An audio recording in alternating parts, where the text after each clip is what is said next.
And then the liberals are like, oh, shut up, you mountain person. You're stupid. And also, better things are not possible. And we can't actually get free health care. Senator Bernie Sanders was on Theo Vaughn. Is this good? Is this a banger? He's one of my favorites. You have one of the points I think a little bit, but Bernie Sanders, thank you so much for joining us today. Great to be with you, Theo. I really appreciate it. To the video? I have some new tour dates I want to tell you. A government dominated by big money interests, right? That's no great secret. So you have these billionaires now in their super PACs. If you're a billionaire, you can contribute hundreds of millions of dollars to elect people, to feed I gotta people. pee. I'll be back.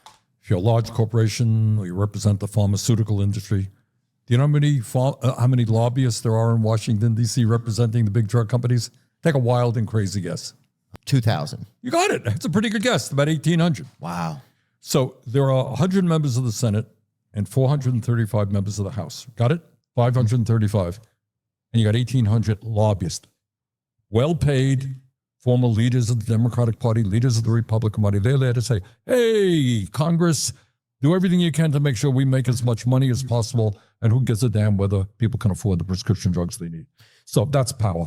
So you have a whole other drug government almost going on. Absolutely. That's even bigger than our own government. Numbers-wise. Well, not big. Well, we can define what we mean by bigger. But that's fair. But if you look at Wall Street, the power of Wall Street, the drug companies, the insurance companies, the fossil fuel industry, you have enormous wealth, enormous power. And if your question is it government tells them what to do or they tell what the government to do, more the latter. They tell the government what to do. Very powerful. Does it feel like that's changed over your time, like in politics, or has it always been that way? I think to some degree, money talks, right? Yeah. No great secret. That's always been the case. It's worse now, and I'll tell you why. As a result of this Citizens United Supreme Court decision, you familiar with that? So people brought action. Billionaires really brought action. They said, hey, it's undemocratic. You're taking away my freedom of speech, right? I got a First Amendment right. We're on TV now. You could say whatever you want to say, and I'm a billionaire, and I want to spend unlimited sums of money to defeat this candidate or support this candidate, and you have laws on the books now which restrict my freedom to buy the election. You understand what I'm saying? 100%. Okay. And the Supreme Court said, well, guys, you're right. You're billionaires. You should be able to spend as much money as you want to buy elections. And that's what you have. So right now, this is literally the truth. You have super PACs where billionaires can put unlimited amounts of money, hundreds and hundreds of millions of dollars to defeat people they don't like or to support people they do like. That's power. And that is a corruption of what democracy is supposed to be. Look, you and I can disagree on an issue, all right? 10 people. We argue it out, we vote, I get the majority, you get the majority, somebody wins, somebody loses. I don't think billionaires should be able to buy elections. And I think most people think that. Most people are like, why are corporations or companies allowed to give money to candidates and influence elections, right? Almost every person I know says that should be no. Whose responsibility is it to make sure it doesn't happen? Is it ours or is it the politicians? Well, what happened is there were laws put in place, not as strong as I would like, which did limit the power of big money. Yeah. Okay? And what that Supreme Court decision said is what Congress did was unconstitutional, denied big money their freedom of speech. If you're a billionaire. Bro, is Theo Vaughn doing like reverse Joe Rogan? He had Bassem Youssef on. He's having Bernie on. Like, what's next? Is he going to have me on? What the fuck's going on here? Why is he doing this? You have freedom of speech. That means you can run ads all over the day. I know Joe Rogan had Bernie on too, okay? I know. How do I get Bernie on? I haven't really tried. I'm pretty sure, bro, you're the same as Bernie Sanders. Come on. No, man, from a fucking podcast circuit, if he was like Joe Rogan, oh my God, you guys are so fucking stupid. That's not what I meant, obviously. That's why I brought up Bassem Youssef as well, okay? It would be like the equivalent, Joe Rogan having like right-wingers on all the time. The left-wing that would be having a person like myself on. Fuck, man, my entire fan base, bro. You guys have knives out for me all the time, dude. I'm not expecting you to give me my fucking flowers, okay? I'm not. But holy shit. Holy shit. You're so ready to fucking shove down anything I say. Knives are out at all points, dude. Holy moly. Yo, have like a fraction of the smoke for my haters, please. I know I serve you 3-minute ad breaks at the top of the hour, and some of you guys get bent out of shape. Many of you are subscribed in order to avoid the top of the hour ad break. That means you can run ads all over the day at the top of the hour. That's what Bernie's talking about. King Conquer, thank you for the 5 gifted subs. Remember when everyone scolded Bernie for going on Rogan and successfully advocating for progressive principles? Yeah, I know. I thought that was so fucking lame that everyone was yelling at him over that. Oh, God. What a fucking awful timeline that was. Here's the 3-minute ad break now, by the way. And to, beat Bernie Sanders, beat anybody. And that's what happened. So what we have got to do now is once again pass legislation that will do that. Are there politicians that aren't viable or aren't influenced by lobbyists? Of course there are. Yeah, and there's some very good people. But many people, look, just throw out an example. You're running for election, okay? Your opponent is spending millions of dollars. These TV ads are up there, all right? Do you think you're going to stand up to powerful special interests who say, Theo, listen, I like you, but you're going to take that position on that issue. I got to be running millions of dollars of ads against you. What do you think you're going to do if you want to get elected? You could say, well, go to hell. I'm going to do it anyhow. And many would do. Or you run the risk of seeing that kind of money come against you. Or you then have to find a lobbyist that has an interest of yours and you have to try and fight back. Which is a pretty pathetic thing, right? So to some degree, what you have right now, it's a funny kind of thing. It's that you were running against me. It's not you against me. It's your moneyed interest versus my moneyed interest. That's what super PACs are. Yeah. Now, corporations cannot directly contribute to your campaign, but they big money interests, billionaires. Yeah. They just can't have direct communication with the campaign, which, by the way, ain't nobody is listening to that, okay? You just get like someone in your orbit to communicate with the PAC anyway. It's one of the biggest, like, oh God, it's such bullshit. I hate the system so much. Who the fuck are you fooling, bro? It is just bribery. That's it. Can contribute to a super PAC. So you have all these, what I would say to you, people watch the show here, look at the... Yeah, Trump literally had an aide text a PAC owner on the Montana plane last week. Ads that are on television, they'll be underneath it, you'll see paid for by supporters of the American way of life or whatever the hell it is. Understand that in most cases, these are billionaires putting money into a candidate. So the super PAC is kind of the loophole. Yep. Is how they do it. So it's not directly from them. Exactly. There are limits. All right, you wanted to contribute to my campaign. They're pretty stringent limits. You can't contribute. I think it's $5,000. To a super PAC, even Bernie doesn't know the max contribution limit, which is pretty funny. You can contribute $100 million. Wow. That's a big issue. We don't talk about it enough. And then you can understand that if you're an ordinary person, who's going to listen to your interests, your needs, right? When billionaires are putting in this kind of money. Right. If the best I can help you out with is $5,000, you might show up and shake my hand, but when the rickshaw hits the road or whatever, you're going to be working for the big dogs for the cash. And that's the way the system works. And how do we change that? Well, first of all, this campaign finance reform is a big deal. Just this one issue, and I'm glad you raised it. We got to do away with the citizens. We have to have restrictions, okay? When I ran for president, the average contribution was $27, okay? Please speaking. And we got millions of people to contribute. So I think there has to be a real stringent limit on the amount of money that any individual can put into the political process. And I also believe that we should move to what we call public funding of elections. You're a candidate, all right? You want to run for governor. You want to run for senator. You show that you have a certain amount of support. You got X number of thousands of people willing to put $5 into your campaign. Sick. You can be able to get public funding, and there's a limit at how much you can spend. These are not radical ideas. These are a lot of the reasons why I can't discount him for his post-October 7 rhetoric on Israel. You know what I mean? They exist in many countries around the world, actually. It's pretty normal. Do you think that our election... I wanted to hate Theo, but I can't. No, he is very lovable. Everything I hear from him, even when he's being genuinely unhinged, he'll sometimes say something that I feel like if anyone else was delivering that same speech, I'd be like, this is a racist guy. What the fuck? Or this is the most ableist motherfucker on the planet. Holy shit. But he has a way of doing it in a way where he's like, I'm just a dumbass. And it just ends up being very funny. I don't know how he does it. but he is very consistent. Also, I think more importantly, he always does legitimately come across he has an open mind. The process is still democratic. Do you think it's still? Yes and no. I mean, you want to run for office. Can you? Yeah, you can. You got a certain number of signatures. But if you're going to win, and I have 10 times more money than you do, I will beat you 95% of the time. Wow. It's a fact, right? Right, 100%. You'll beat me. Maybe if you're really an exceptional candidate and I'm a real idiot, you will beat me once in a while. But by and large, the money people will win. So if you're asking me, are we a democracy? In one sense, we are. All right, you can run for office. You can raise your issues. On the other hand, in terms of who has the real power, money people do. And I use the term oligarchy. An oligarchy is a society where small numbers of very wealthy people control the economic and political life of the country. I think we are moving rapidly in that direction. I feel like to me, it feels like a almost privatized communism in a way. Right. That's a very good point. It's an interesting way of looking at it.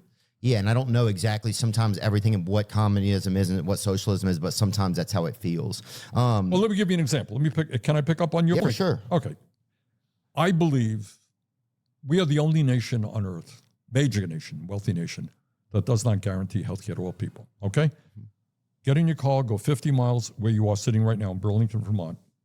You have a terrible automobile accident. You're in the hospital for a month in Canada. Do you know what the bill is when you come out? Zero. Nothing. Okay. Do you know how much the Canadians spend per person on healthcare compared to us?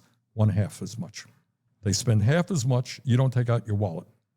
If you get sick, you go to the doctor that you want. Okay. I believe in that type of system. They guarantee healthcare to all of their people. Mm-hmm. It's publicly funded the way we fund police departments, fire departments, and libraries. Okay. You got to pay taxes for it. But at the end of the day, it is less expensive for your healthcare. You follow what I'm saying? Yeah. Okay. Yeah, because you're a proponent for healthcare for all, right? Absolutely. And yes, and you always have been. And but how that system seems so rigged because you have like one of the number one causes of bankruptcy in America is medical debt, right? Yes. Unbelievable. People, they go in, they don't even know the cost. They sign an agreement that they're going to be billed later, right? It's like, and then they get the bill and it's astronomical and they spend the rest of their life literally a slave to the healthcare system or to the medical billing system or the dealing with their insurance, and not to mention they're sick. So the added stress of that, it just feels like like something so much better could be done. Theo, that is so pathetic and so sick and so cruel. We did a hearing on this, and roughly speaking, and I know the viewers will think this is like hard to believe. Half of the people who are dealing with cancer, now cancer is a terrible disease, right? Your point. 100%. You're struggling for your life, right? Bad, yeah, Maybe bad. you make it, maybe you don't. You got radiation, chemotherapy, bad stuff, right? Half the people who get cancer treatment either end up in bankruptcy or utilizing all of the financial resources of the family. They're depleted, they're broke. So imagine that. You go into the hospital, doctor says, Theo, sorry, you got cancer, terrible. You're worried to death, right? Your friends, your family are worried.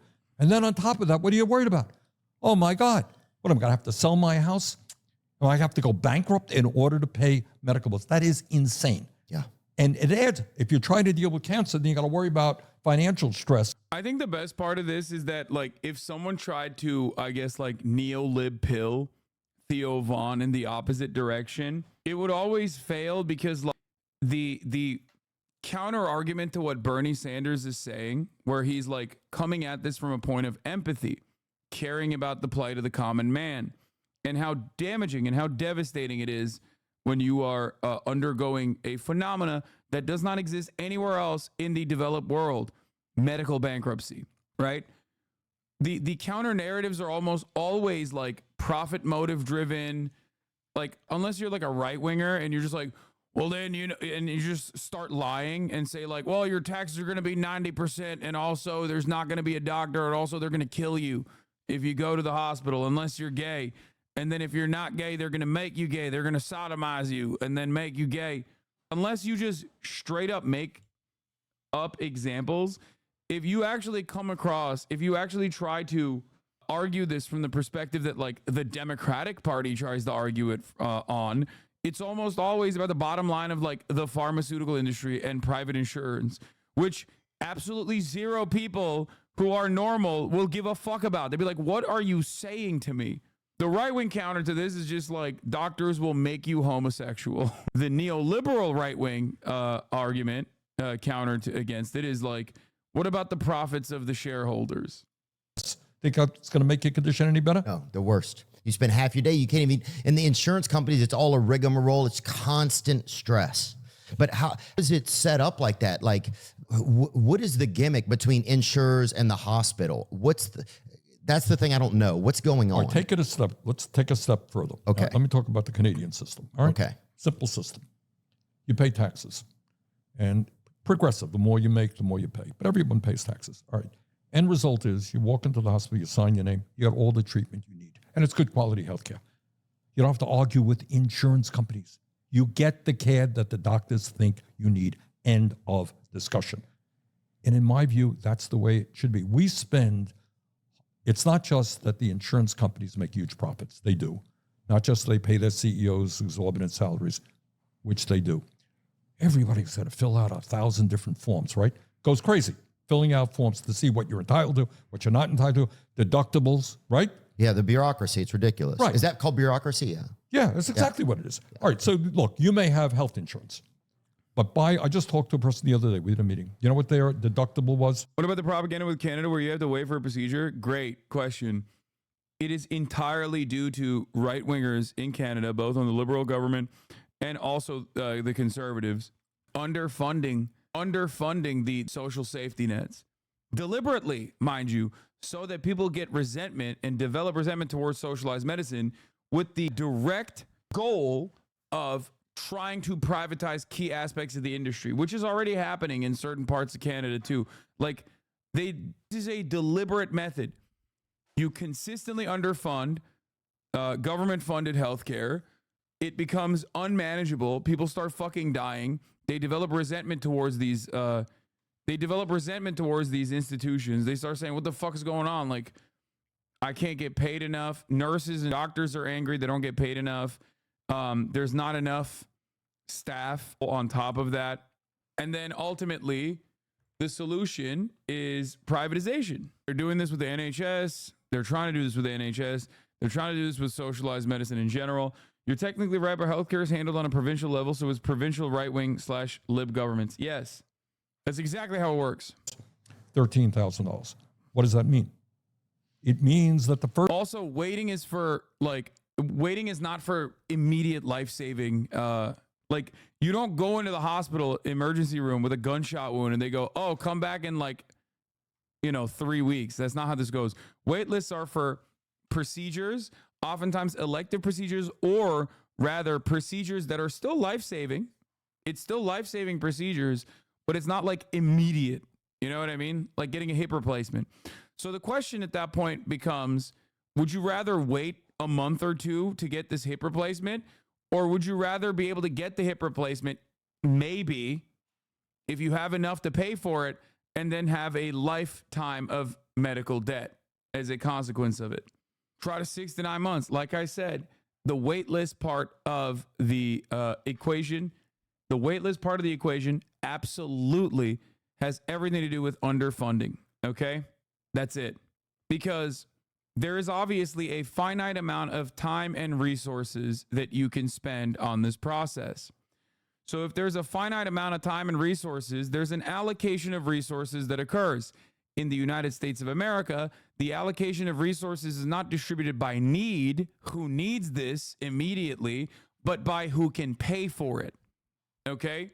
The dynamic under capitalism is that the wealthy person's cat takes first priority over a hungry human. Okay? If there's only 2 bags of food, the wealthy person can buy a bag of food for themselves and a bag of food for their cat before you get a bag of food at all. In a socialist distribution, obviously, cuts would need to be made if there was this is a reductive argument, but if there was a cut that needed to be made, both humans would get a bag of food instead of the cat. No disrespect to the cat lovers in the chat and lovers as well. It's just that, give the cat some of your food. You know what I'm saying? First $13,000 of illness they got to pay out of their own pocket. How many people can make $13,000? So if you get hit by a truck and you're up $1 million bill, yeah, the insurance companies will kick in. Yeah. Presumably. Oh, that's the other part. Before I forget, there's obviously also waitlisting in the United States of America as well. There's also another problem in the United States of America, which is like lack of access to care at all in rural areas. Rural hospitals have shut down all around the country. Okay.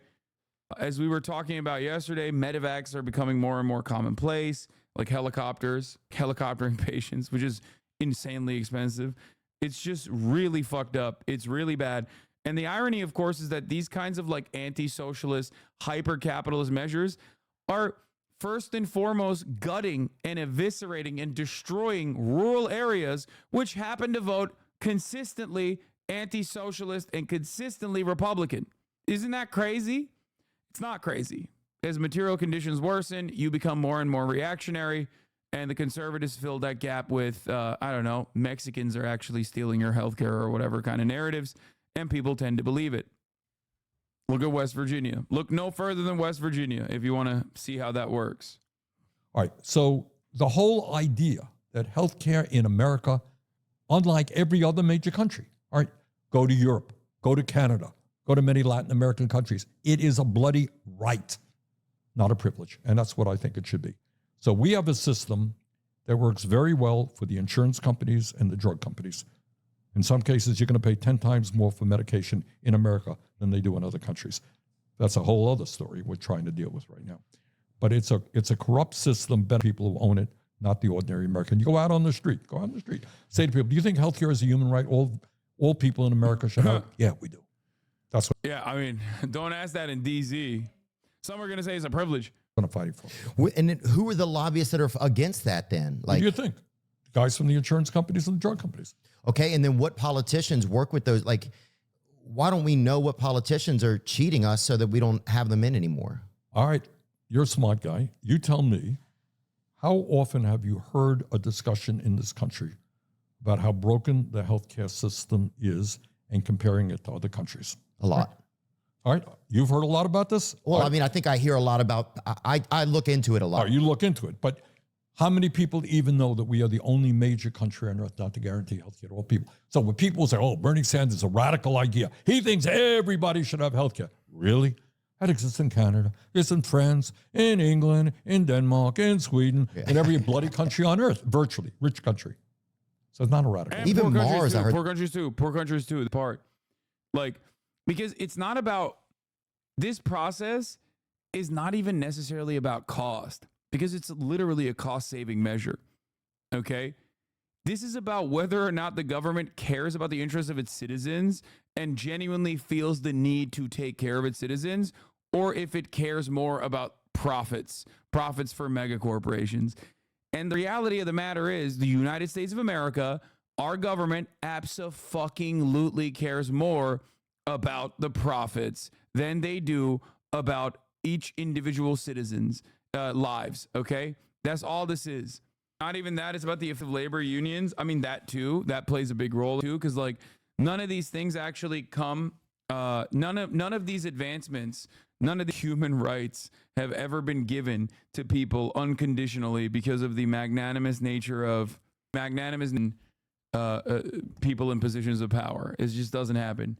You have to extract concessions by fighting for them super hard. They have health care there now. I wouldn't be surprised. Now, some people would say that the argument against that would be that then there's less personal responsibility to take care of yourself, right? But do you really? But that would be anyway, right? That would be anywhere. If God forbid you or I came down with a serious illness tomorrow, am I going to blame you for coming down with cancer? Isn't the easy counter that Republicans don't trust the government, so paying extra tax for a system you don't trust would be bad? I mean, that is a dumbass argument that Republicans make for sure, but that's just how taxes work in general. You're just now undermining behind like paying into taxes. So then you got to go back to square one and basically talk to this person about like how important it is that you have roads. You know what I mean? Like you just have to have roads. And how are you going to build roads? Well, you got to fucking get funds. You got to pool funds and be able to put it together. The other side of it, in terms of the health insurance scam, is that Taxes are basically like a singular pool for health insurance, except it's going to the fucking government. Okay? That's why it's cheaper in countries with socialized healthcare, because obviously it is in the government's interest to ensure that the costs are kept as low as possible. It is not necessarily in the interest of the healthcare industry to keep costs as low as possible. It's just about offsetting as much of the cost back to the patient. I mean, is that a personal responsibility? Good point. Yeah, probably not. That might just be kind of a ghost of an argument. And but to pick up on that point, what should one of the priorities of a good healthcare system be? It should be to try to keep people healthy. So it should encourage people to have good diet, to do exercise, to stay away from, addictive stuff, right? Mm-hmm. Do we do a particularly good job on that? Not so much. Because where do the insurance companies make their money? Hey, if you're really sick, pretty good. Yeah. We keep you healthy, not so much. Are they one of the largest lobbyist groups? Yep. Wow. Very, very. They're huge. I mean, and we saw this discussion. You talk about, privatized communism, whatever the expression you used, I believe that, Medicare is the health insurance program for the elderly. Mm-hmm. Medicaid is for lower income people. I think we should combine all these and guarantee health care to all people. But your point is that in the private sector, we are moving to a monopoly, and it's true. People like United Health, unbelievable. United Health, to the best of my knowledge, is under contract or hires 10% of the doctors in America. Got that? One insurance company. 10% of the doctors. And so how would you even start to undo something like that? Like, what's a realistic path to reform, I guess? Thanks. Great question. And because I wrote the bill, I know the answer. Mm-hmm. Okay. All right. Right now, you have Medicare, which is a very popular program. It's life-saving to many elderly people. That was developed in the 1960s by President Lyndon Johnson. Okay, very popular program. You got Medicaid for the lower-income people, also a popular program. What I would do is, over a 4-year period, take Medicare. First thing you do is expand Medicare, because Medicare does not now cover dental, hearing, or vision. A lot of people can't afford to go to a dentist. Got me? Yeah. Okay, you expand it. And then you say, right now, to be eligible for Medicare, you got to be 65 years of age. Okay. First year, lower it to 55. So you're 57, congratulations. You don't have to worry about whether you have insurance on your job. You want to hear something else crazy about the private insurance system. You work for a big corporation, okay? Mm-hmm. They give you good health insurance. He works for McDonald's, virtually nothing, all right? That's pretty crazy. Where you work determines the kind of health care you get. Anyhow, so we go from 65 down to 55, 55 next year down to 45, to 35, fourth year you cover everybody. Gradual absorption. So you have a Medicare system that covers all people. People, this is so funny. People will go, there's no dental in Sweden. Bro, that doesn't mean it's a good thing, right? Wouldn't you want dental to also be covered? It's shit. Yeah. People, you no longer have to pay any more deductibles or co-payments, no more premiums. I'm a firm, committed believer that if the Democratic Party didn't get in the way of Bernie Sanders, and there was like a Kamala Harris style situation that occurred this time around, but with Bernie Sanders in 2016, which obviously is laughable, it would never happen. We would have the prosperity. You get your health care because you're an American citizen. He'd be going for his third term right now because they would unwind they would unwind term limits in an effort to make him FDR style. He would die in office. Will your taxes go up? They may. Will it be less than what you pay right now in private insurance? Yes, it will be. It's a good deal. Can we afford that as a country, you think? Sure. Yeah? We are now spending over $4 trillion on healthcare. We spend double. Here's another point to be made. We spend twice as much per person on healthcare as any other country because it's designed to make money for the insurance companies and the drug companies. Wait, so explain that to me. So we spend twice as much on healthcare. We are spending right now, Theo, as any other country. Yes. Per person. Yes. But the money isn't going towards them getting, so we'd almost save the money just by. You got it. All right. Here, example. Is that true? Yes, it's true. Check it out. Is that true? That seems too good to be true. I love that he led Theo into arriving at that conclusion on his own. That makes it so much better. People love coming to those conclusions on their own. It is true. Chairman of the bloody committee. Yes, it is true. All right. Bloody, literally, people are buying All right. If I buy a car tomorrow for 80,000, you buy a car for 40,000. What is the presumption? Should my car be a better car than yours? Yes. Okay. I'm spending twice as much. All right. But I got a much better car than you have. All right. We are spending per person, over $13,000. All right. Spending it on you, 13,000 on me, 13,000 on a 5-year-old, 13,000 on a 90-year-old. All right. 13,000 per person, over $4 trillion nationally. Canadians are spending about half of that per person. And they're taking care of everybody. Yes. And the British are spending less than that. Other countries a little bit less. But does that affect us with the population number that we have? Doesn't matter. I mean, per person. Got it. Okay. I'm not talking about in gross, but per person. How do you stop hospitals from overcharging? Well, so one thing I want to mention here is that the man that you are watching, Bernie Sanders, 84 years old, had a fucking heart attack last time he was campaigning, and he's still sharp as fuck. Like, that's crazy, dude. Now look at Joe Biden, 82 years old. Sorry, it's a corrupt system. If they know that the government's going to pick up the tab. Good, very good question. The answer is what they do. I mean, it's not like we're inventing something. Other countries do it. What they say to hospitals is, look, you're not going to be charging Theo when he's in the hospital. You're not going to be charging him a nickel. But we know, roughly speaking, in a year what you are going to be. You need a certain number of doctors and radiologists and nurses and all that stuff. Here is your budget. It's like a police department. Here's your budget in a year. You need more, maybe we'll come up with more. You get what we call a global budget. It's like the Dodgers or something. But you got a global budget. Right, you got a budget. And you take care of all the needs. It's not per person. You get it. And what you do there, we spend as a nation, one of the other insanities of this healthcare system, we spend hundreds of billions of dollars on billing. You know what I mean by that? Medical billing, yeah. All right. So I'm the insurance companies. First of all, you got to fill out forms. I hire people who are not doctors or nurses, right? They just bill. Oh, yeah. All right. You got bill collectors. You go to a hospital, go down and they got 100, well, depending on the size of the hospital, dozens and dozens of people. They don't see a patient. They're just filling out forms. Yeah, half the Philippines is people just doing medical billing over the phone, you know? Well, there are countries where you show your card and that's the end of the discussion. But we waste hundreds of billions of dollars just on billing people. Now, there's another issue I want to discuss. Life expectancy. What do we know about life expectancy? We're getting pretty long in the tooth. Nope. We're not living long. Nope. Compared to whom?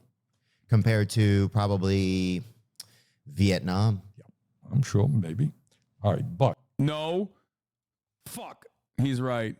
God damn it. I thought, nah, but nope. Come on, Bernie. Talk about Vietnam got cancer from Agent Orange still. Yeah, it's probably. If we were spending twice as much per person, where's that money going? Is it just going to subsidized insurance companies? Subsidized insurance companies, and also lining up the profit margins for pharmaceutical corporations as well.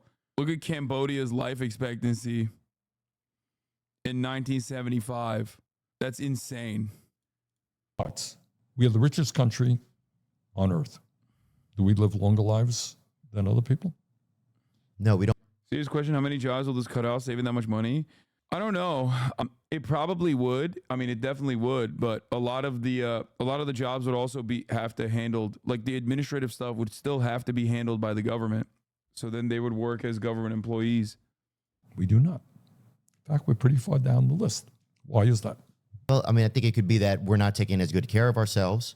And I think it could be that, that we don't have as good a health care. All right. I think that's two out of three. All right. Now, here, there are two facts. Japan, other countries will live 4 or 5 years, 6 years longer than we do. That's a lot. You know what I mean? So they'll live, I forgot what it is. Like 8% or something. Yeah, right. It's a lot. But here's another fact that is really unbelievable. It's not just that we live shorter lives despite spending so much on healthcare. The gap between the 1% and the working class is 10 years. If you're rich, you'll live as long as people in other countries. You have a long life, in the 80s or whatever it is. If you're working class, you're going to live 10 years younger. How does that happen, do you think? Wow. Because just stress, burnout.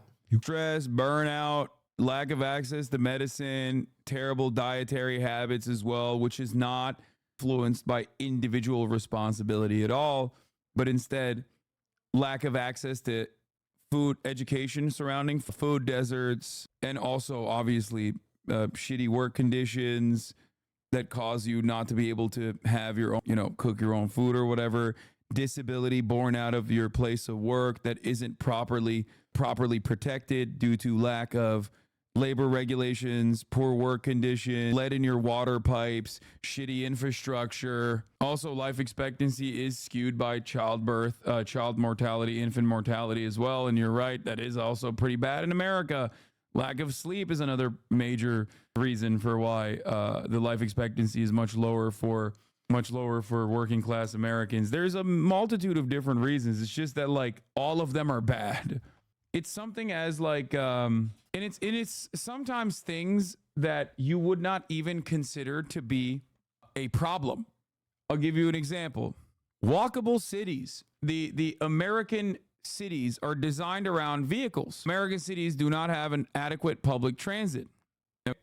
When there's not enough adequate public transit, everybody is car reliant. Car reliant infrastructure is deadly because when there's no public transit, there's no reason to walk. When there's no reason to walk, you just fucking drive everywhere. When you drive everywhere, you end up becoming fatter. Like, it's shit that you would not even consider, that you would never even think that plays a significant role in Americans being massively obese. It also then contributes to air pollution. It contributes to car accidents. But guess what? Car manufacturers make nice profits at the end of that bargain.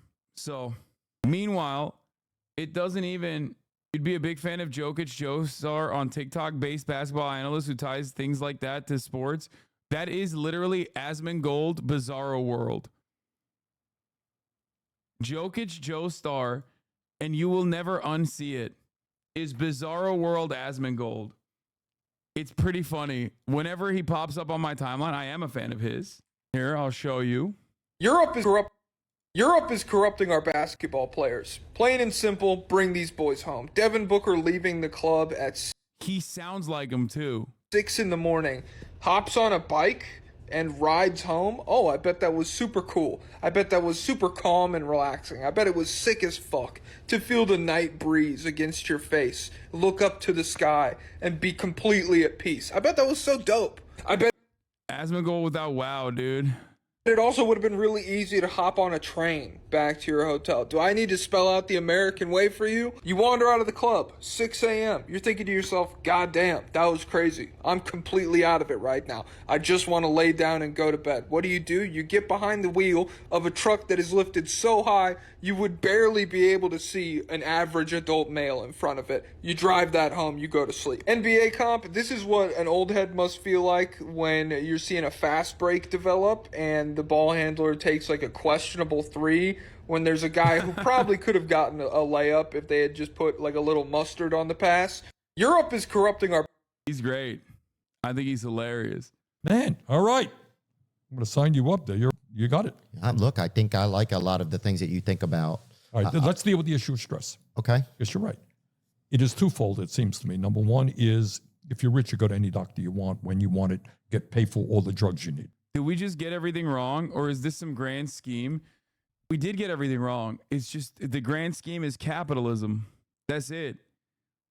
It's not that complicated. It's just profit motives, corporate profits over people's needs. That's it. Every step of the way. Yeah. All right, that's a real advantage. But above and beyond that, working class people live under enormous stress, right? And that takes a toll on you. Why is it worse in USA than in other capitalist countries? Because the United States is extra capitalist. That's it. That's the reason. That's it. It's just they do capitalism more. We do capitalism plus. This is the hub, dude. It's a toll on you physically and mentally. And that is, we have parts of this country where life expectancy is actually in decline. Give them the real answer, because other countries have more regulations and more social safety nets. Because they do capitalism minus. Exactly.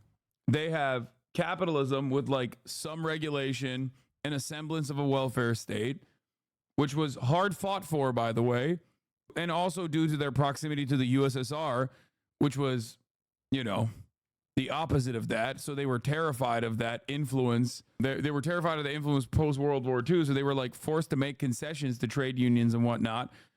But don't worry, America handled that too. The closer you are physically to the former USSR, the less oppressive capital is. It's just like, it's not like dudes in Romania are more industrious and that's why their home ownership percentage is like 90%. You know what I mean? Like, you think that dudes in Romania just fucking listen to the right podcasts? If only Americans had listened to the same podcast that dudes in Romania listen to, and that's why they have like an insanely high home ownership rate? No. Got it? People are living shorter lives Because of the stress. because of the stress. And with that stress and the hopelessness, they turn to drugs, they turn to alcohol, they turn to suicide. Yeah. All right? Bad stuff. Oh, yeah. I think those are things that, they don't even take those factors into consideration when they're making all of these, you call to get your medical bill. It's a nightmare. It's like, you almost want to, this is crazy. There's been. Japan is pretty capitalist. How they make it work? Great question. Thousands of years of collectivist attitude deeply instilled in a very xenophobic country. And also they have like insane mechanisms of control and billions in support from the US. Yeah, but like they're asking how didn't it become this like hyper capitalist dystopia? Also, Japan doesn't work either. Japan has a shit ton of issues and insanely bad worker protections. No, you're wrong about that. Japan also has like weirdly some of the most insane fucking worker protections on the planet. What are you talking about? You cannot fire someone in a Japanese company once you have hired them. It's just not even a thing. That's crazy. Maybe even too much. Like that might be a little too extreme in my opinion. But ultimately, I would say that there are exceptions to the rule, but it's not like the Japanese society is thriving right now or the Japanese economy is thriving right now. Completely idiotic take. What about the economy and Attack on Titan? And the other part of this is also they have a place named Suicide Forest. I don't know how much their society works. I mean, people also look at the Japanese suicide rates and they're like, oh, it's so high. It's like, bro, our suicide rates are so fucking bad. Like, our suicide rates are competitive with Japan and Korea. Part of that is because we have guns. A big chunk of that is because we have guns. Guns make the likelihood of your attempted suicide infinitely more successful. Okay? I think we might even have a higher suicide rate than Japan now. There's been times when I've been like, I would rather take my own life than sit here and make another fucking call. And I'm not even sick. Let me look it up. I'm just somebody trying to get to the bottom of the. All right. And why does that happen? Because it's loopholes. They don't want you to get paid. You got it. Not that hard. Look, you pay me money through insurance, right?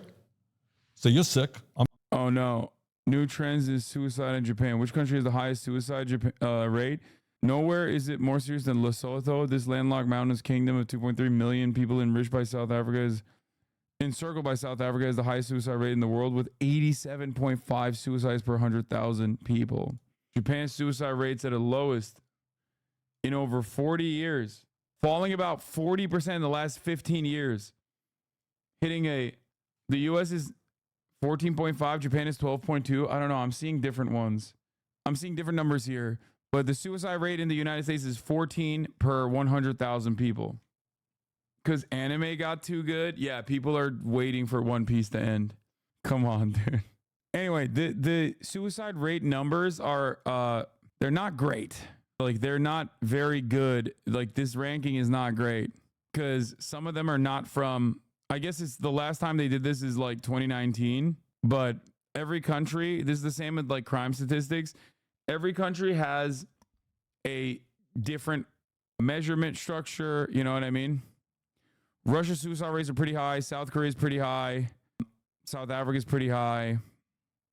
Ukraine is pretty high.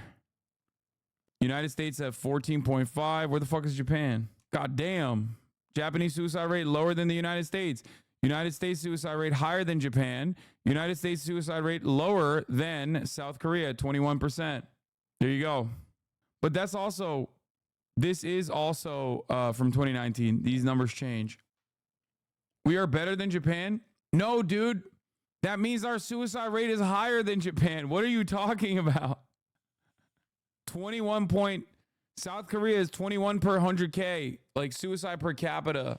Being higher on this list is not a good thing. It's a bad thing. America, baby, hips. Throw up the champagne, lads. Afghanistan, Albania, Algeria, Angola, Armenia, Australia, Austria. Wait, what the fuck? Why is this saying 4 at Azerbaijan, but it's still lower? No, it wasn't alphabetical order. Damn, bro. Ain't no motherfucker killing themselves in Turkey. What the hell? Bro, what the fuck? That's crazy. The hair transplants are curing people's depression. No, it's because it's haram, obviously. I think that probably plays a role in it. But then, I mean, yeah, you got Indonesia here as well. Negative association with the availability of donor. Y'all got state brothels, Lamau. That probably plays a role in it. You'll see a bunch of Muslim countries on here because it is very frowned upon in Islam to kill yourself. It is highly illegal and also very much haram. So that's the reason why they are pretty high. How would you propose implementing socialism in Japan where capitalism is working relatively okay with collectivism and xenophobic ideologies? But it's not. The Japanese situation is so fucked that like a prominent Japanese economist at Yale unironically suggested mass genocide of the old, like forcing them to kill themselves as a way to fix the country's problems.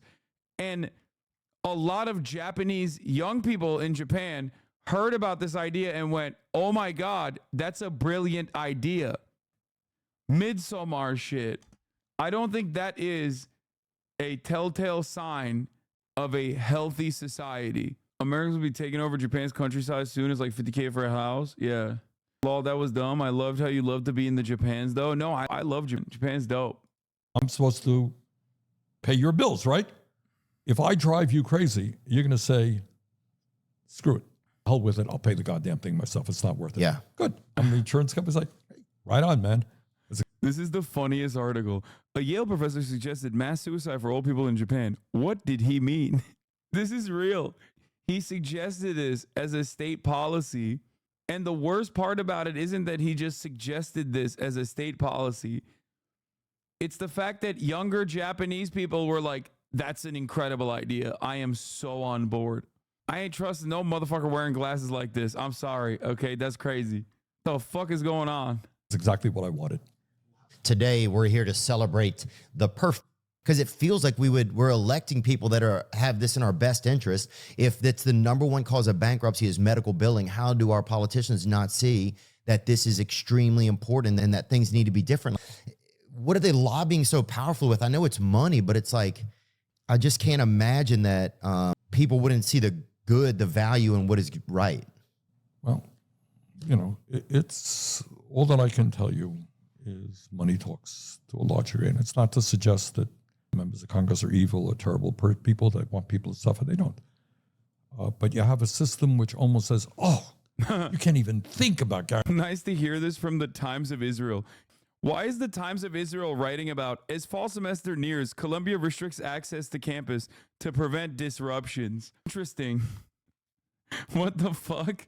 Man, they're dialed in, dude. Literal babies on the world stage. Israeli rep to the UN gives his farewell address and says he was proud to represent the most moral in the world. You listen, Palestinian representative. Colleagues, as this may be the last time for me to address you as Israel's ambassador, though who knows? Oh, he's not wearing the Star of David, the yellow Star of David, to invoke Nazi Germany, to be like, if you don't let me do a genocide, this is my personal Holocaust. Perhaps another session will be called because of more terrorist propaganda. I would like to leave you with this. I have been immensely proud to represent my country here. The most moral country in the world. You listen, Palestinian representative, in this warped place. I hope one day you will also see the bias and perversion of morality here. And pray, and Yeah, one day we will see, inshallah, the moral bias and perversion demonstrated by the United Nations in terms of constantly carrying water for Israel's genocide. Inshallah, one day. I pray that you will see the truth. The terrorist organization that this guy represents here and tyrannical regimes should be condemned, not protected. And that Israel No, we are condemning a tyrannical regime, the regime of Israel. should be praised.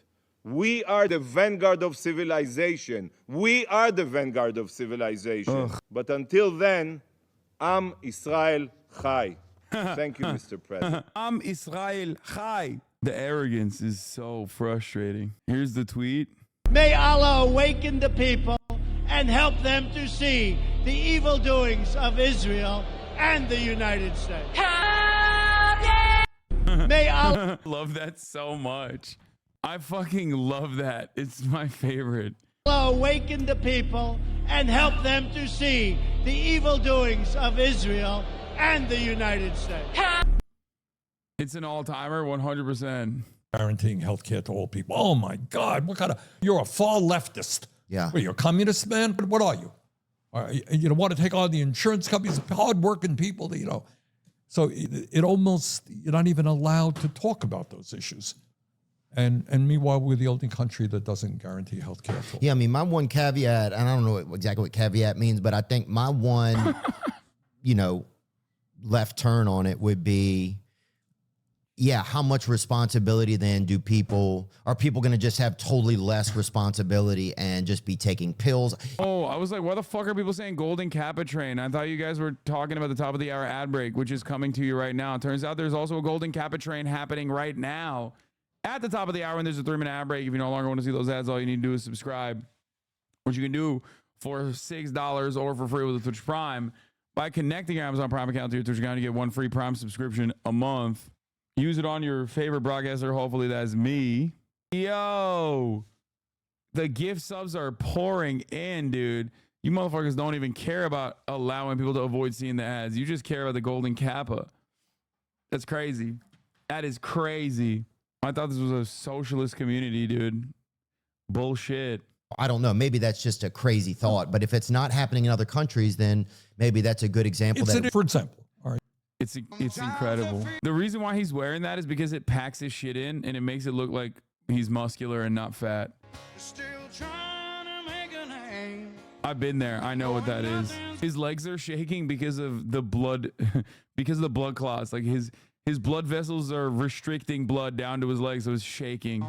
I was a young troubadour when I wrote it on a song, and now me an old troubadour when I'm gone. He's so fucking hot. You're a lonely older person. Maybe you're living by yourself. I'm feeling lonely. Maybe I'll go to the doctor, right? When I'm not really sick, right? Oh, for sure. Will people abuse it? So what? I mean, it happens, and you try to discourage that. So no system is perfect. Right. But the bottom line, as Americans, we have to answer a very simple question. Is healthcare a right of all people, whether you're rich, poor, medium, whatever you are? I think the answer is yes. Well, I think especially when you start to look at other places that we spend our money, it would be very hard not to say this. We should certainly spend it there first. It's just fucking unbelievable that we're this powerful of a country and we don't have it's like we lost our emotional. That's a good point. And I'll tell you something else. Let me get off of healthcare for a second. Okay. Well, before we get off, I want to. So I know that you guys have a bill because I have a group that I've worked with, done volunteer stuff with, called Power to the Patients, right? Good. And it's notating the prices of, say you get an MRI. The hospital now has to let you know that the MRI is $700, so you can call the hospital down the street and see that there it's $550, so you can make a choice, so you know up front. That's good. So you're not getting a $10,000 bill later on. You got it. It's called the transparency bill. Transparency bill. And is it passed yet or no? No, it has not. I'm working with it with a guy named Senator Braun from Indiana, who's a Republican. Good guy. And look, it's exactly the issue. People walk into an emergency room. They walk into a hospital. Do you have any idea?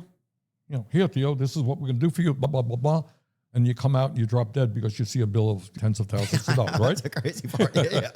I mean, people go in surgery, they come out hundreds of thousands of dollars in debt. It is. It's insane. All right. And the point is, look, I should have the right to know. You want to hear? You think it's crazy? Let me tell you how crazy. It's even crazier than you think it is. Okay. Okay. You have Blue Cross insurance. I have another insurance company. Same hospital. You go and get an MRI. Your insurance company will pay $500. My insurance company pays $700. So even in the same hospital for the same treatment, the price is different. Not to mention different hospitals. Yeah. Well, it's just wild that they can do that. It's almost like I'm going to go to the grocery store. I'm going to get an apple, right? I'm going to eat it. And then after I eat it, you're going to tell me how much it costs. You got it. That is and they're like, it's $400. You're like, where, is it from the Garden of Eden? You know, like, but it's where even is worse. You're exactly right. But it's even worse because you had to go to the hospital. Right. Right. Yes. It wasn't a choice that you made. I know you guys had launched an investigation, even because this is kind of current, about Ozempic, right? And the cost of Ozempic in different countries. Because I was dating a girl, or not dating, but we met up a couple times at night or whatever. And it's like, come on, man. You're talking to Bernie fucking. Come on, dude. That's Bernard Sanders, dude. I'm hitting this, right? Hey, Bernie, I'm hitting this, right? This broad.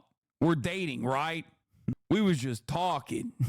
Like, she was leaving one morning to drive to Mexico to get Ozempic. And I'm like, what are you? You're just driving in the middle of at 5 a.m. to go to, what's going on? And she's like, well, it's just way cheaper there. And I'm like, but is it as regulated? I don't know. But I know that in some countries, the prices on it are so different. In Canada, it's $150 something. Got it. And in America, it's 700 and something. Close to $1,000. It's close to $1,000 for a diabetes medication. I know some people use it for, weight loss or look the way they want, spring break or whatever. But that's crazy. Why isn't it just the same? Is it because they know they can charge us more because we have more money? That's half of it, but only half of it. That's a great question. Thanks for asking it. All right. It's what my committee deals with every day. We've had, by the way, some success in the last few years, and the Biden people have done a good job on this. All right. Why is it that, I want to make sure I'm right here. Well, certainly in Canada, it's about $150 for... This is kind of related, but kind of unrelated. Okay, let me explain something to you. Bernie Sanders went to the USSR for his honeymoon. Tim Walz went to China. Just a parallel that I was thinking about. Here it's 900, close to 1,000. Why is that? What the Canadians do and what countries around the world do, what makes common sense, they purchase a lot of the drug, right? All right. So they sit down with the drug companies. They say, look, we have hundreds of thousands of people going to use your drug. We're going to sit down and we're going to negotiate a price. Right. Of course, certainly after a few months, you should be able to see the averages and make a good business choice. If you're a businessman and you're buying something from me, you're buying, thousands of items, I'm going to have to give you a discount if I want your business, right? Certainly. All right, that's the way the business works. So that's what every country on earth does. They sit down with the drug companies. Some do it more stringently than others. Up until very recently, there have been no requirements, zero, for the drug companies to negotiate anything. So they come in and they say, they have the board. What do you think we can get, Harry? Sitting around their board of directors. Well, actually, I think you can get $10,000 a year. I think you can go high. I think you can get $20,000. Look, we get what the market will bear.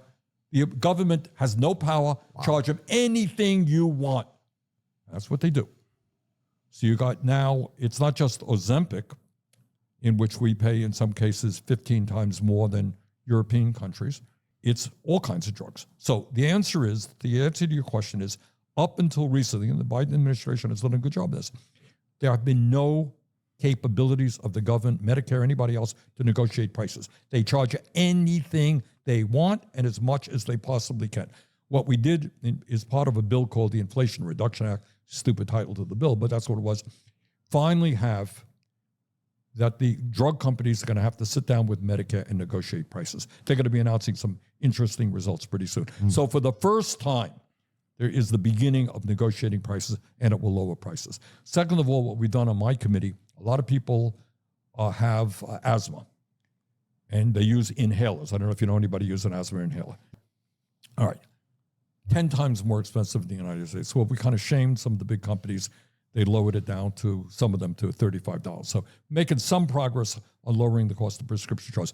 But to answer your question, up until a couple of years ago, drug companies could charge any price they wanted for any reason. And now, and that could be changing with the Inflation Act? Yeah, Inflation Reduction Act. What it basically Inflation Reduction said Act. is the 10 top selling drugs, they're going to have to come then and sit down and negotiate with Medicare price. That is, by the way, what the Veterans Administration does.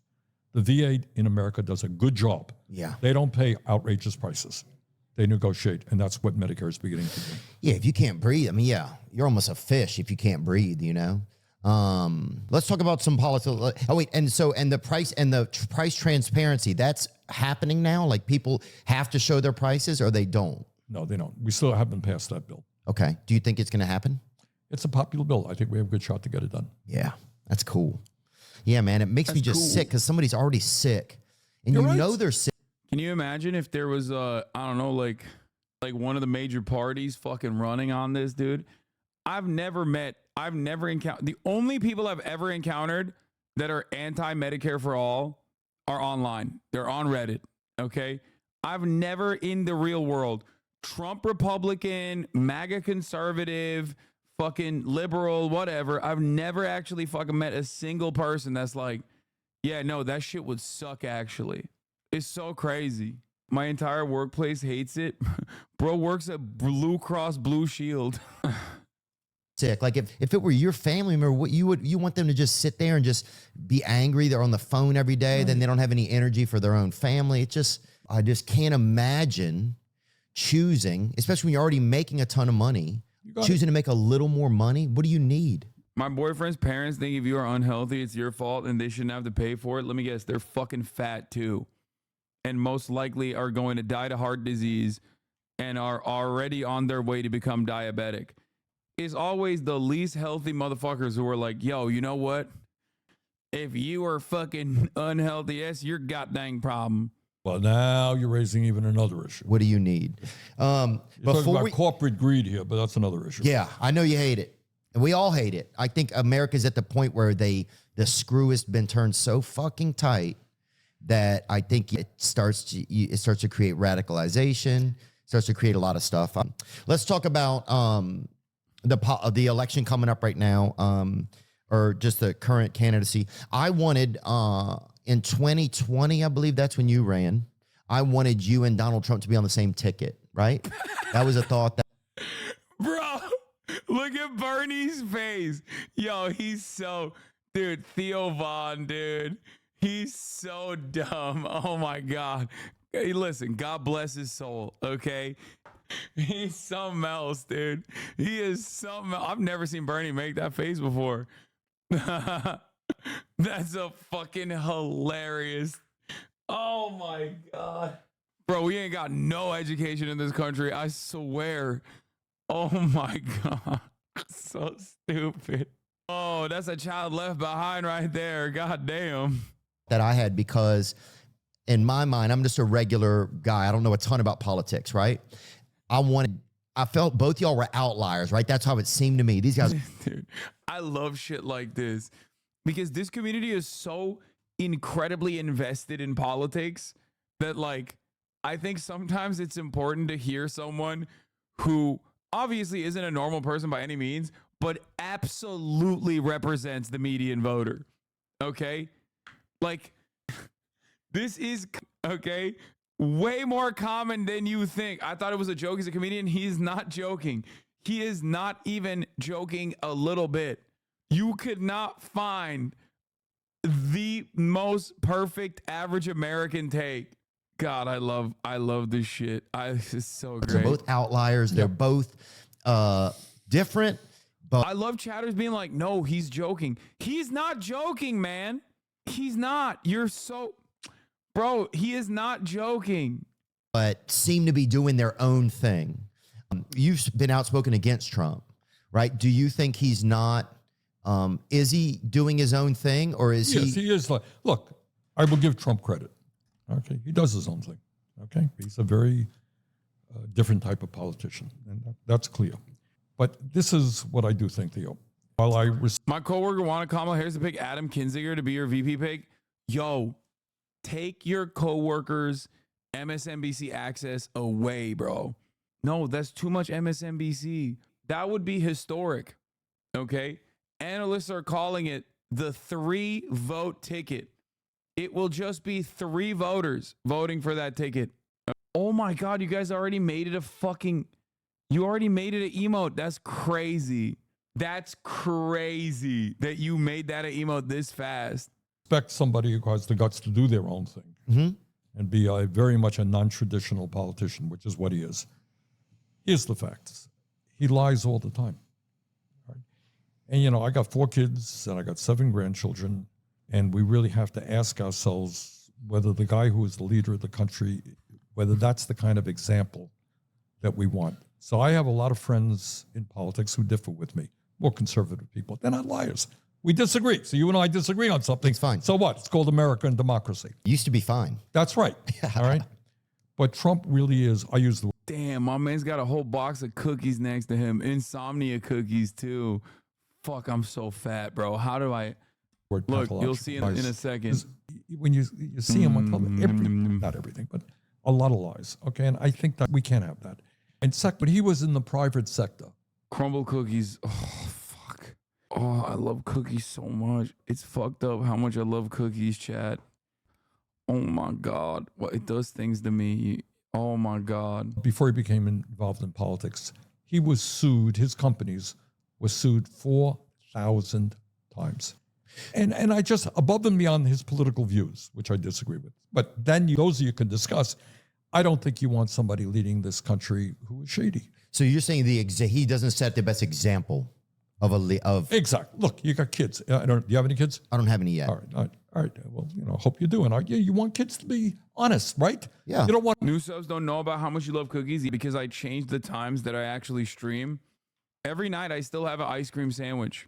But back in the day, I used to stream late into the night because I had a job. So I had to work a real job, and then I would stream for like 6-8 hours late into the night. And at late into the night, I would have my ice cream Sammy every night, which I still do. It's just not on camera, so you don't know. That's why we have the Haas Sammy emote.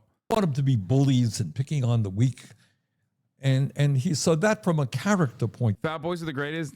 No. I mean, fat boys are fine, but no, they're not the greatest.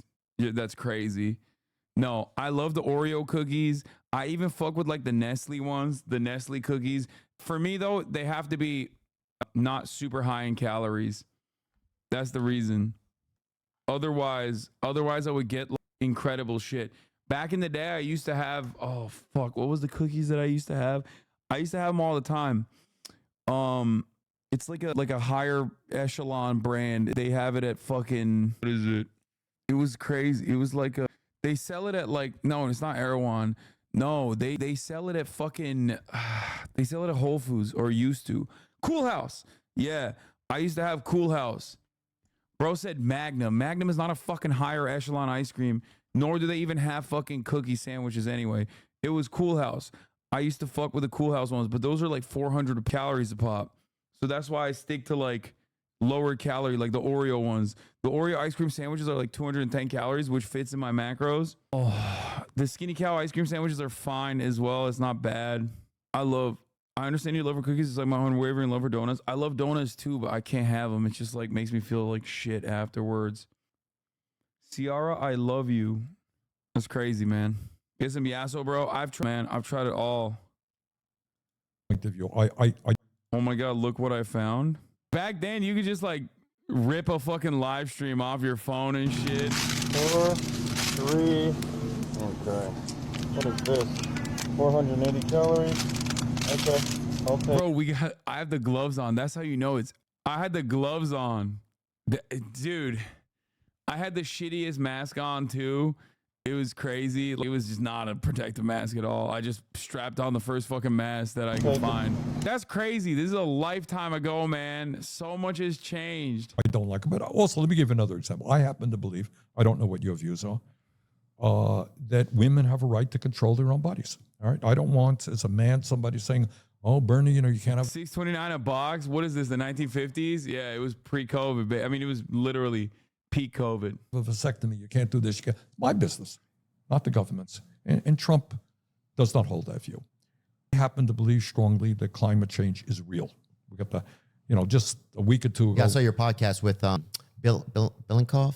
Bill McKibben, of course. I've known Bill for years. Bill McKibben, yeah. Yeah, and Bill is Yeah, I want to get to speak to him. He seems really interesting. smart guy. Is he? I've known him for years. Because I want to learn more about, you just always hear about climate change. And so, yeah, I want to learn more about it. Good. And I hope you do. And have. Wait, what the fuck? Racist University of Kentucky student pleads guilty after singing the N-word 200 times at black staffer in 10-minute rant. Here's how long she faces in jail. BLM Tel Aviv, saying the N-word is illegal now? What the fuck? Olympic racism? Yeah, I don't know what the fuck's going on there, but... I'm sure Bill would be happy to go on the show with you. That'd be cool. If you wanted, I can give him a call. Awesome. In all of the scientists agree, when you put carbon... Told you some shit going on out there. You didn't want to listen. Yo, tell Patrick Beverly, bro. What do you mean? Tell Pat Bev. His co-host was like, yo, they fuck with black people over there. He was like, who does? into the atmosphere. It creates a ceiling there. The earth warms up. And then because of the earth warming up, you have extreme weather disturbances like you come from Louisiana, do you? Oh, yeah. We're sinking. You've seen the terrible floods there. We've had them here in Vermont. They have in Savannah right now going on. Right. That's right. Floods the likes of which we've never seen. You're seeing drought. Saudi Arabia, the temperature reached 125 degrees, which people are dying by the hundreds. So Trump does not believe that climate change is real. And if he becomes president, that means not only will the United States, the whole world will give up. And I don't know what this planet is going to look like in, 10, 15 years. And do you say that because America is really the leader of the forefront of looking out for climate change? Yep. Oh, okay. We're the largest economy in the world. Right. Now, China is a bigger polluter than we are right now. Oh, yeah, dude. They all smoke, too. A lot of Chinese people. Yeah, that kid that smokes on that bicycle or whatever he's smoking. What the fuck does this Bro, stop. Bernie loved the smoking baby reference. Stop, bro. Bro, stop. Like 11 cigarettes. All right, but if we say, hey, the hell with it, then other countries are going to, because the global problem. Right, then everybody's going to be like, oh, You got screw it. everybody backs off. And then I don't know what this planet, you talk about floods. That's not even a Chinese kid, man. What the fuck, bro?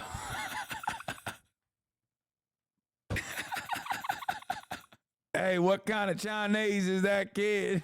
He's one of them brown Chinese. They call him Indian Chinese, like Indonesia or something. It's going to get worse and worse. Heat waves, worse, drought, worse, migrations. There are millions of people, little farmers in poor countries. They can't farm anymore. Yeah. Okay. So I disagree with Trump on that. So those are some of the reasons why, I'm strongly against them. Those are important issues, I certainly, yeah. And I don't think it's like everybody can have their own thoughts on different issues. And do you see why people like him? I do. Because he's very disarming. He gets up there and he says whatever the hell he wants. Yeah. He is not. Yeah, he doesn't seem like he's by the book. That was a thing. He is not by the book. Right. And so that's something, the same as you. It's like he's speaking for, it feels like they're speaking for themselves, right? Whether you agree with maybe what they believe what they're saying. And that, I think, comes through. I think you're right. Clearly to people. I think, he's certainly unusual. Gets up there and he rants and he does his thing, and he's not necessarily, I'm sure his advisors go crazy, but he's not reading, not reading off. He doesn't have 14. Kid Rock is one of his advisors, I love Kid Rock, but Bernie loved that. Yo. Oh my God. Getting a fucking guffaw out of Bernie like that, that's nasty work. You hate to see someone else living your dreams like that. You hate to see someone else live your fucking dream, dude. I don't know if every advice, every advice of his is the best, but now some of it is, that's for sure, but some of it may not. You're right. And, a lot of these politicians have 18 different consultants. You can't use that word. You can't say that, and he's that not makes like it that. miserable. He's not like that. Right. And people find that appealing. I get it. But, again, I don't think you could have a pathological liar or somebody who doesn't believe in women have the right to control their bodies, who doesn't believe in climate change. This is like grandpa with his not very bright, but one of his favorite grandchildren. That's bad. And by the way, I'm not quite so sure how much he believes in democracy as well. Yeah. Well, and look, that's how you feel, and it's important. And you've always had your own feelings, and I appreciate you always having them. and sharing what they are. Did you feel like whenever the people tried to assassinate, did you think it was deeper than that? Or do you think it was just some Reddit jockey just on? First of all, it was horrible. I mean, I disagree with Trump on everything, but the idea of people assassinating Trump or anybody else is crazy. It is horrible, and I mean, I can't give you the words. It's just terrible. We cannot have that in American politics. My own guess, and I'm not an expert, I'm sure there are a lot of, conspiratorial theories that are out there. I think you have, we've seen it before. You've seen seemingly normal people walking into schools with guns doing horrible things, right? Yeah.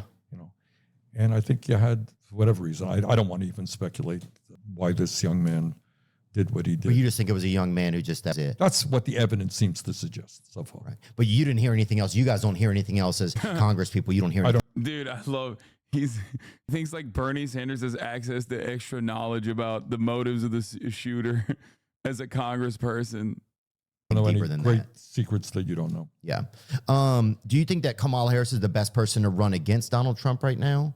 Well, she is the person, and that's And that won't change probably, huh? Oof. she will be the Democratic candidate. And I've known.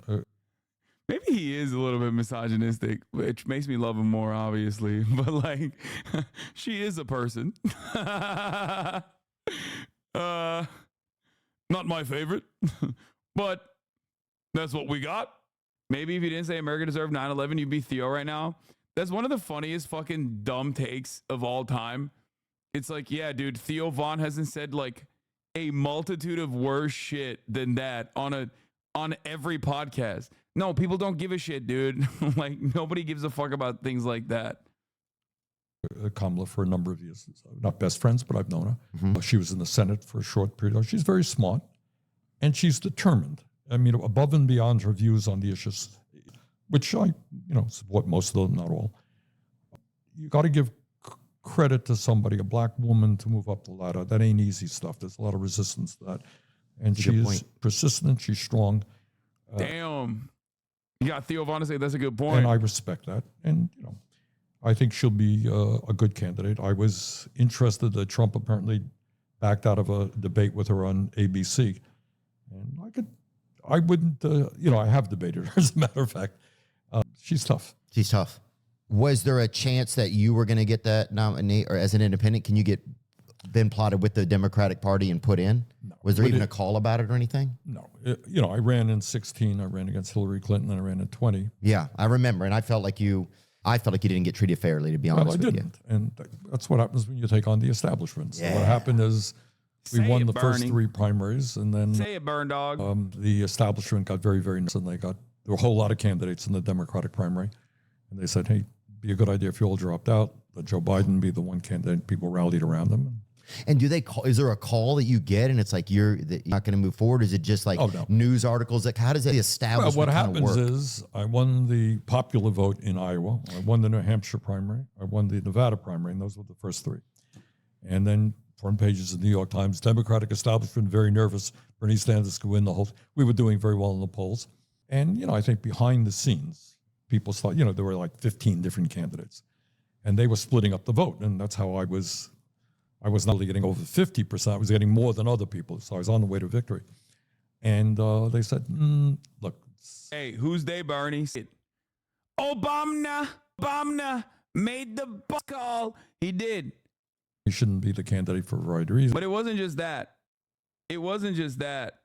It was also, I don't know if you saw this, but July numbers are in. We're so back. Oh yeah, dude. We are back. We're back.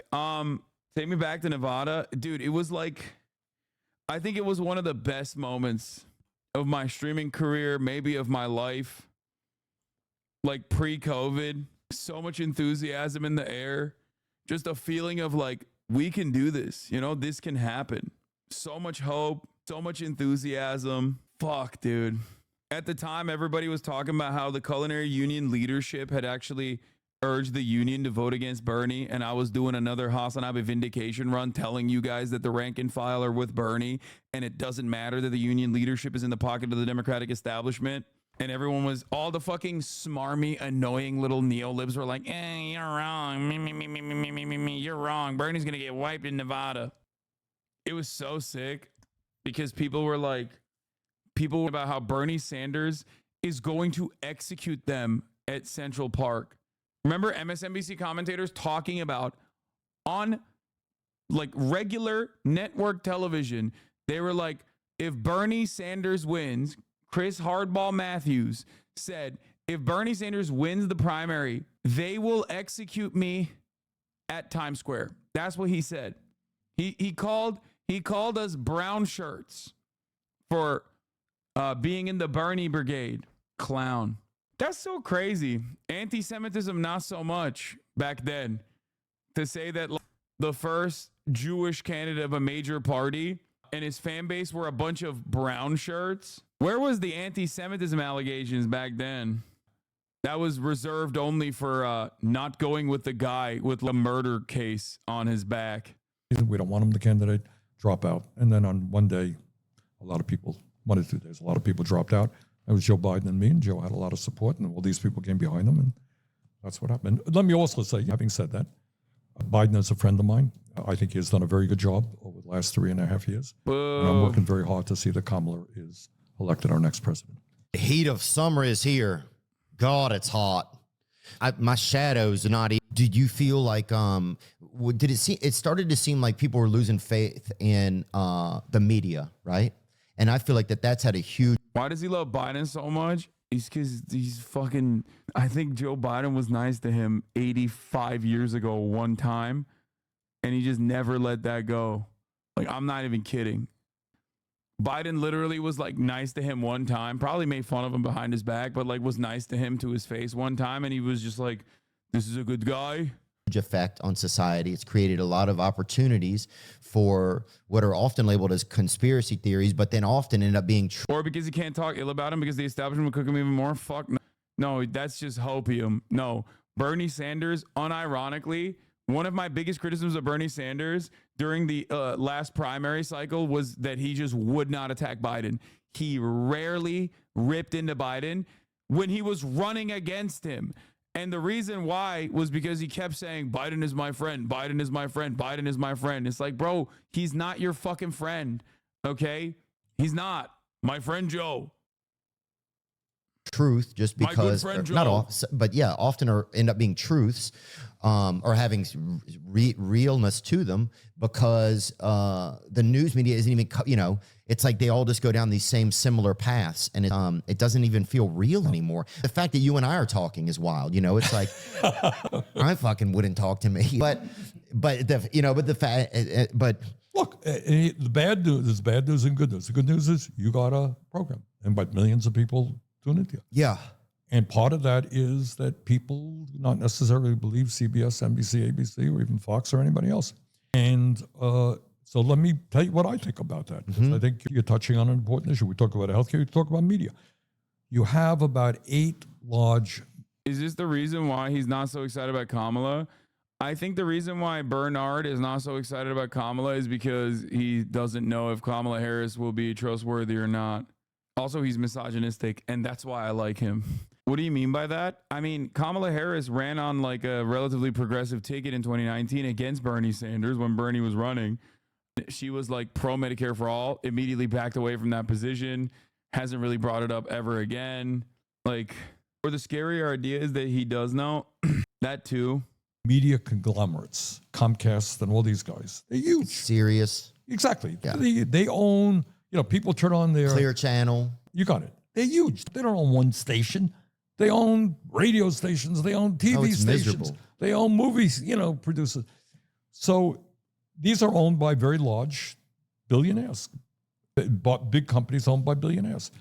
And they will discuss issues from here. All right, I gave you an example about Medicare for all. We should be having a tremendous discussion why we're the only country on earth not to guarantee health care. It doesn't take place on television. We should be talking about massive income and wealth inequality. There are 3 people in America who own more wealth than the bottom half of American society. Think that's appropriate? No, sir. I think there should be a limit on how much a person can earn. To be honest with you, it may be, some millions, but I don't think it should be billions. Someone should. I agree with you. I agree with you, actually. And I think most Americans would. When's the last time you've seen that discussion on NBC? It ain't going to take place, all right? We have... But that's what the people want, though. Yes, that is exactly. And that's why you're a success and why other people with very limited resources, if you like, because you don't see that type of discussion. I just did a poll. My campaign did a poll just on these issues. Talking about issues that working class people want and need that are almost never discussed in politics or in the corporate media. And the answer is people are hurting. They want change. No one's talking about it. Yeah.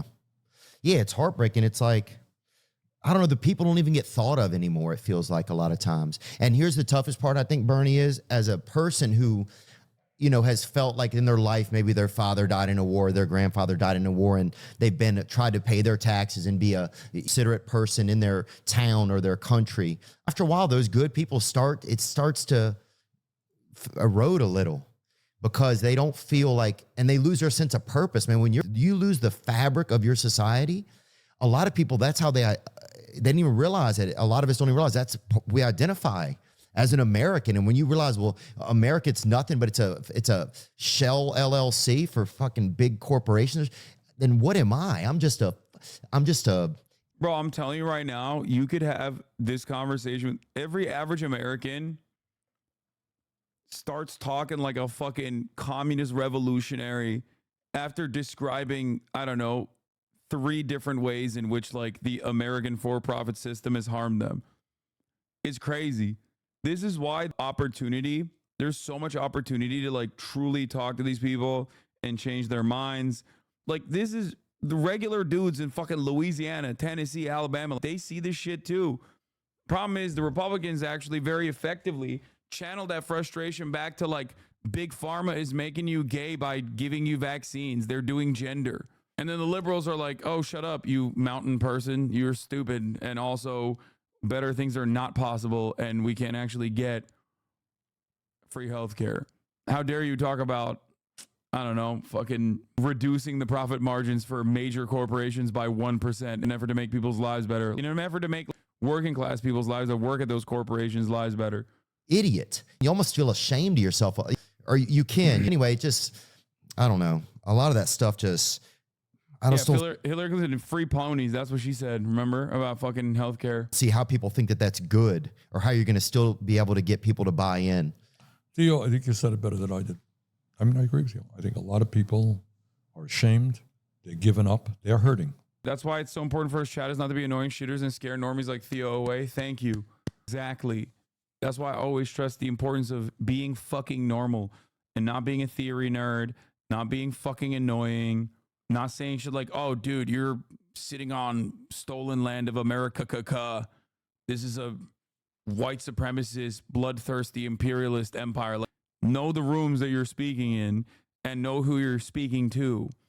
Okay? Many of these people have fought and died, or their families have fought and died in wars, and they're good people. That's why you shouldn't have grilled Theo for wanting a Trump Sanders ticket. No, I'm going to laugh at that. And maybe they're nurses and they're business people. Yeah, anything. Crossing guard, mailman. Right, exactly. They believe in their community. Yeah. And meanwhile, they're getting ripped off by people on top politically and economically.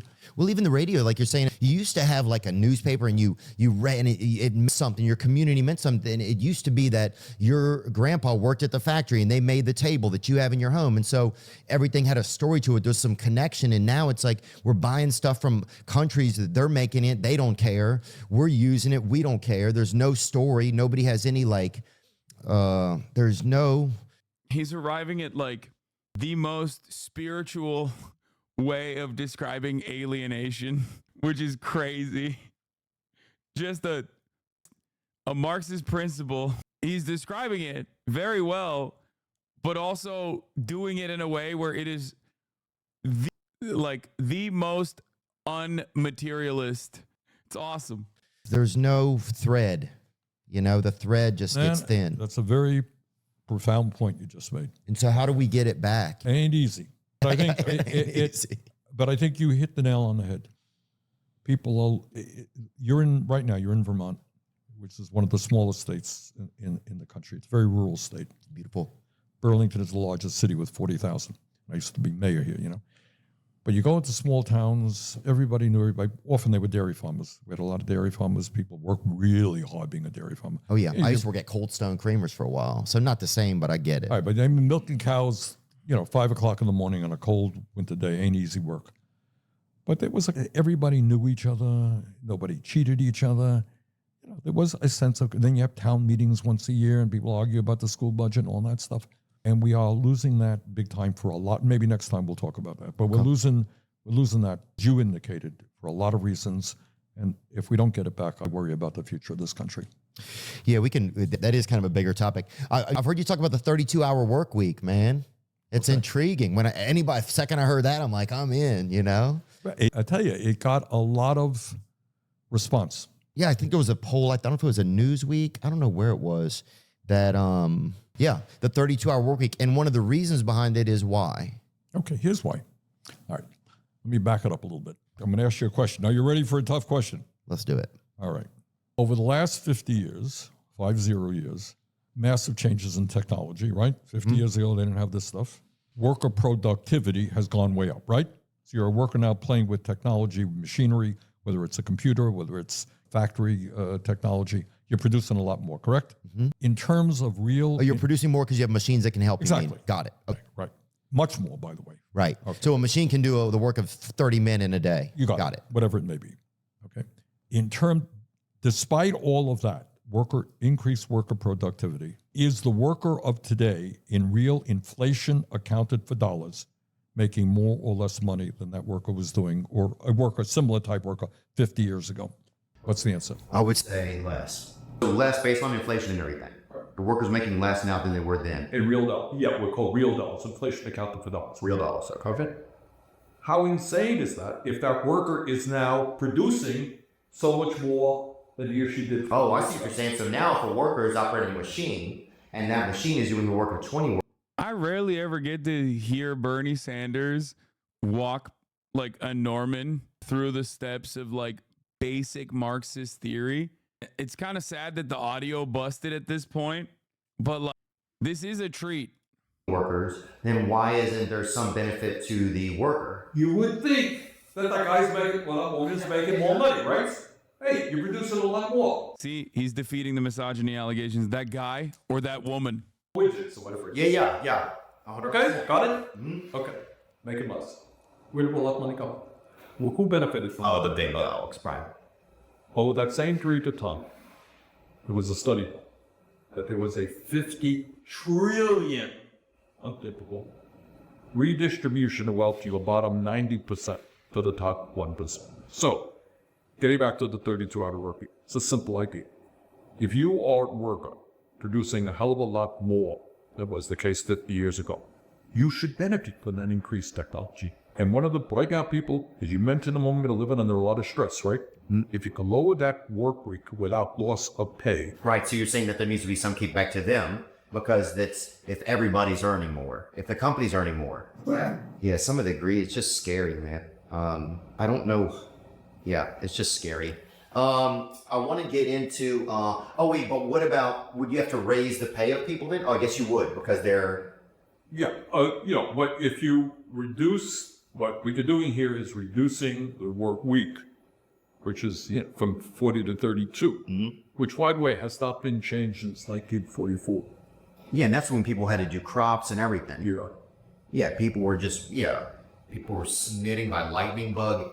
So we're a much wealthier nation now, but I want that wealth to be distributed a little bit. Yeah. By the way, come on, Ellis. We're almost done. Yep. Okay. Just one more issue I want to ask, and it'll be quick. Last question. If you were to look at, if there's somebody out there today who's like a guy who you were, who wanted to see change, who, started protesting on campuses and involved and became a mayor and wants to get into politics and really thinks that they can make a difference, what path do they need to try for themselves now with so much lobbying and stuff going on? Like, what would you tell them?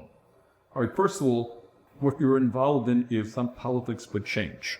And being an elected official is one way of bringing about the change. That's not the only way. Dr. Martin Luther King Jr. was never elected anything, right? He had a profound impact on this country. Never elected anything, all right? And you're seeing young people who are concerned about climate change on campuses doing big work. So go where your passion is. Your passion may be different than mine. What's your issue? I don't know this. So work on that issue. Read people, educate, organize, read people. And if you then decide, hey, maybe I want to run for the state legislature, maybe I want to run for times, I want to get my, hands dirty in politics, do it. But first of all, don't do it just because I want to get elected. That's bad, right? Do it because you believe in something. And getting elected will help you do it, fine. If not, you can do it in other ways. Yeah. Bernie Sanders, thank you.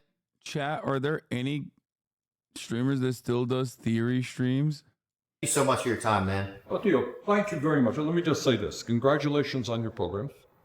And what programs like this do, I'm on TV a lot. Dude, I love how old he is. He said, congratulations on your program. You know, I get 7 seconds to make a point. Can't make it 7 seconds. So we argue, you can have a serious discussion about serious issues is really great. I thank you for the opportunity and thank you for what you do. Thank you. I've always been a proponent, and thank you for just being an outspoken person who believes in things and moves forward with those beliefs. Now I'm just